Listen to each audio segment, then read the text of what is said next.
अस्सलाम वालेकुम, आप देख रहे हैं द ब्लाइंड साइड और मैं हूं नीलम असलम। और आपसे अपनी गुफ्तगू का आगाज़ करूंगी इसी दुआ के साथ कि अल्लाह आप सबको अपने हिफ्ज़ व अमान में रखे और हर किस्म की नज़र बद से महफूज रखे। जी हाँ, आ चुके जुमे का दिन है तो आप सबसे यही दरख्वास्त है कि अपनी दुआओं में खुसूसी तौर पर मुझे और अपने प्यारे मुल्क पाकिस्तान को और तमाम तर इंसानियत को याद रखिएगा।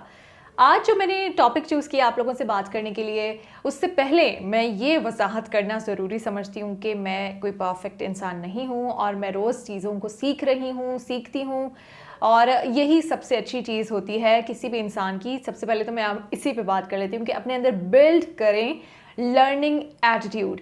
अपने आप को कभी भी सब्जेक्ट मत समझें, अपने आप को ऑब्जेक्ट समझें। ऑब्जेक्ट का मतलब होता है, मैं उर्दू में आप लोगों को थोड़ा सा ज़्यादा एक्सप्लेन कर देती हूँ। ऑब्जेक्ट हम उर्दू में कहते हैं मफूल को, एक ऐसी चीज़ जिसके ऊपर काम हो रहा होता है।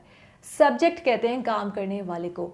और बिलीव इट और नॉट, मैं आपसे इस बात पे बेट लगा सकती हूँ कि हम इंसान हैं, हम सब्जेक्ट हो ही नहीं सकते।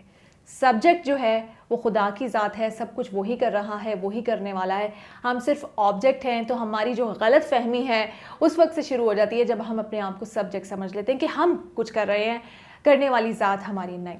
हम ऑब्जेक्ट हैं, हमारे ऊपर काम हो रहा है। इस चीज़ को, इस सोच को अपने ऊपर बिठा लेंगे तो ज़िंदगी आसान हो जाएगी। और इसी के साथ आपके अंदर एक लर्निंग एटीट्यूड आता है कि आपको सीखना है। लोगों से आपको रोज़ कुछ ना कुछ अच्छा सीखना है। अगर आप बुरा भी कुछ देखते हैं, उनसे कुछ बुरा सीखते हैं, कोई आपके साथ बुरा कर जाता है, तो उसमें भी आपके लिए कोई मैसेज होता है। तो यही मेरा आज का मैसेज है। सबसे पहले तो अपने आप को सब्जेक्ट समझना, अपने आप को अक्ल कुल समझना छोड़ दें, अपने आप को ऑब्जेक्ट समझें। चाहे कोई कितना भी 30 मार खान, चंगेज़ खान या कोई भी जितना भी नॉलेजेबल पर्सन होगा, उसका अगर कभी भी आपके अंदर ये एटीट्यूड आ गया कि जी हम तो अक्ल कुल हैं और हम तो लोगों को बताने वाले हैं, तो वहीं से आपकी चीज़ें ख़राब होना शुरू हो जाती हैं। क्योंकि इल्म और तालीम जिसके अंदर दाखिल हो जाती है वो झुक जाता है, वो आजिज़ बन जाता है। अगर आपके अंदर अकड़ आ गई है किसी वजह से और आप समझते हैं कि आई एम परफेक्ट और दुनिया को अभी सीखने की ज़रूरत है, वहीं से पता चल जाता है कि आपकी जो सीखने का अमल है वो रुक गया और आपके अंदर जहालत जो है वो घुसना शुरू हो गई है। तो उस फीलिंग से, उस जगह से, उस एक्सट्रीम से हमें महफूज रहना है। हमें हमेशा स्टूडेंट बन के और ऑब्जेक्ट बन के रहना है। आगे मैं बढ़ती हूँ, बात करूँगी क्योंकि आजकल मैं इस तरह के टॉपिक्स के ऊपर बात कर रही थी तो मुझे बड़ा अच्छा फीडबैक आ रहा है और सबने कहा है कि आप हमें ज़रूर गाइड किया करें। मैं इस पोजीशन में नहीं हूँ कि मैं किसी को गाइड करूँ, लेकिन हाँ, जो छोटी मोटी गलतियाँ मैं करती हूँ या जो कुछ सीखती हूँ तो मुझे लगता है कि मुझे आपसे शेयर करना चाहिए, क्योंकि ये सदका जारिया होता है।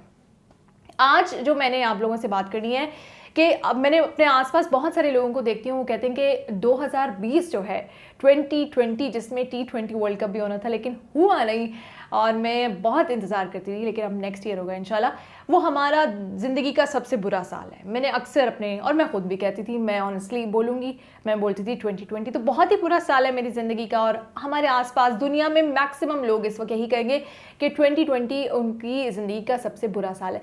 लेकिन अपने अंदर से आपको ये एटीट्यूड ख़त्म करना है। हमने सबसे पहले कहना है कि 2020 हमारी ज़िंदगियों का बुरा नहीं, बल्कि 2020 हमारी ज़िंदगियों का एक मुश्किल तरीन साल था। लफ्ज़ को हमने रिप्लेस करना है। ये छोटी छोटी चीज़ें होती हैं, छोटी छोटी ट्रिक्स होते हैं, छोटे छोटे टिप्स होती हैं जिससे हम अपनी ज़िंदगी को बेहतर बना सकते हैं, मुस्बत बना सकते हैं, पॉजिटिव कर सकते हैं। तो अपने लफ्ज़ों को रिप्लेस करना शुरू करें, अपने नेगेटिव वर्ड्स को पॉजिटिव वर्ड से रिप्लेस करना शुरू करें। तो आप कहें मुश्किल साल था, लेकिन इसने हमें बहुत कुछ सिखाया। क्योंकि जब तक कोई मुश्किल आपके सामने नहीं आती, आपको पता नहीं होता कि आप कितने बहादुर हैं, आपको पता नहीं होता कि आप इसका मुकाबला कर सकते हैं। आप समझते हैं मैं नहीं, आप हमेशा दिमाग में ये सोचते हैं अगर ये चीज़ आ गई, अगर मेरे सामने शेर आ गया तो मैं तो मर जाऊँगा, मैं तो डर जाऊँगा, ये आप सोचते रहते हैं। लेकिन अगर किसी दिन सोचें आपके सामने शेर आ जाए, और 2020 में हम लोगों के सामने शेर आ गया, तो हम लोगों ने क्या किया, उससे फ़ाइट किया।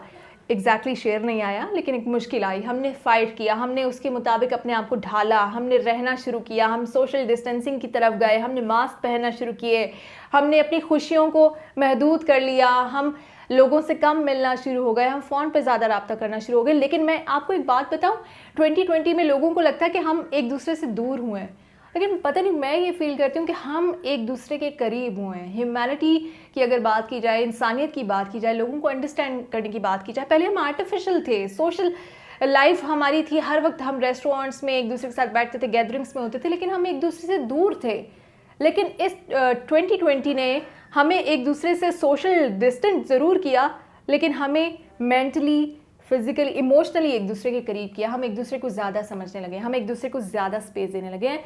तो मेरा ख्याल से इस बहुत सारी और मैंने आपको बातें बतानी है, लेकिन आज के लिए इतना छोटा सा, क्योंकि कतरा कतरा करके समंदर बनता है। ये छोटा सा मैसेज है कि अपने नेगेटिव वर्ड्स को पॉजिटिव वर्ड से रिप्लेस करना शुरू करें।